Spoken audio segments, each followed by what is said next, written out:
வணக்கம். இன்னைக்கு நாம வீடியோவில் என்னுடைய ஃபாலோவர் ஒருத்தர் கேட்டிருக்க கேள்விக்கான பதிலை தான் பார்க்க போகிறோம். அவருடைய கேள்வி என்ன அப்படின்னா, வெவ்வேறு ஜாதி அல்லது மதம் அல்லது இனத்தைச் சேர்ந்தவர்கள் செய்து கொள்ளக்கூடிய கலப்பு திருமணம் என்றால் என்ன? இந்த கலப்பு திருமணம் செய்து கொள்வது இந்தியாவில் அனுமதிக்கப்பட்ட ஒன்றா? இந்த கலப்பு திருமணம் செய்து கொள்வதால் ஏற்படக்கூடிய சாதக பாதக விஷயங்களை குறித்து விளக்கி சொல்லுமாறு கேட்டிருக்காரு. அந்த அடிப்படையில் தான் இந்த வீடியோ பதிவை போடுறோம்.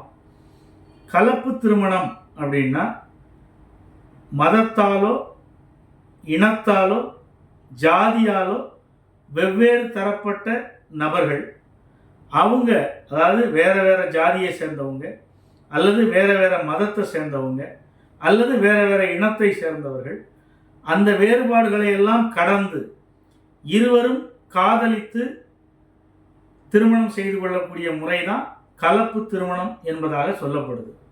இந்த கலப்பு திருமணத்தில்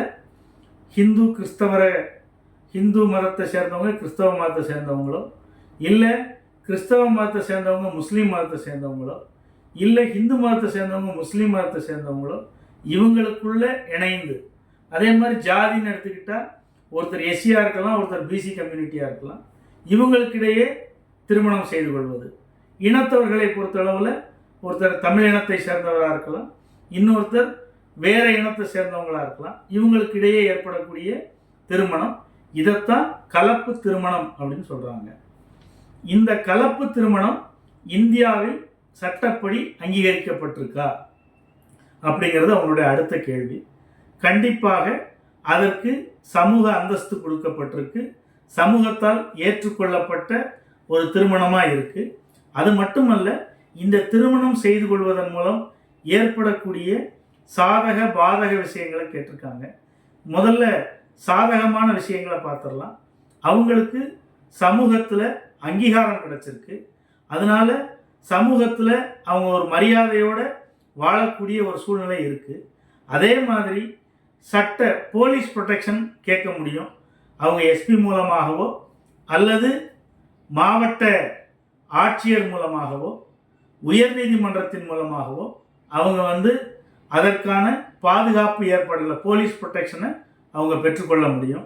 அது மட்டுமல்ல, இவங்களை சட்டப்படி அங்கீகரிச்சிட்டதுனால இவங்களுக்கு பிறக்கக்கூடிய குழந்தைகளுக்கு சொத்துரிமை அப்படிங்கிறது ஆட்டோமேட்டிக்காக வந்துடுது. இது சாதகமான விஷயம்.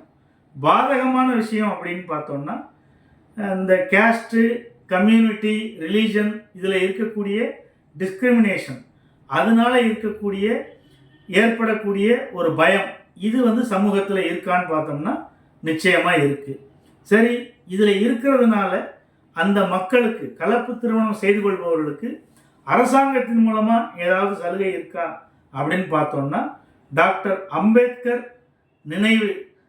நினைவு நிதி அப்படிங்கிற ஒரு திட்டம் இருக்குது. டாக்டர் அம்பேத்கர் நினைவு நிதி, இந்த நிதியை தமிழக அரசாங்கமும் மத்திய அரசாங்கத்திடமும் நாம் விண்ணப்பித்து பெற்றுக்கொள்ள முடியும் அப்படிங்கிறத பார்க்குறோம். இதுவரை கலப்பு திருமணம்னா என்ன அப்படிங்கிறத பார்க்குறோம். இந்த கலப்பு திருமணம் ஸ்பெஷல் மேரேஜ் ஆக்ட் 1954 கீழே செய்யப்படுது அப்படிங்கிற விஷயத்தை தெரிஞ்சுக்குங்க. இந்த வீடியோ உங்களுக்கு பயனுள்ளதாக இருக்கும்னு நம்புகிறேன்.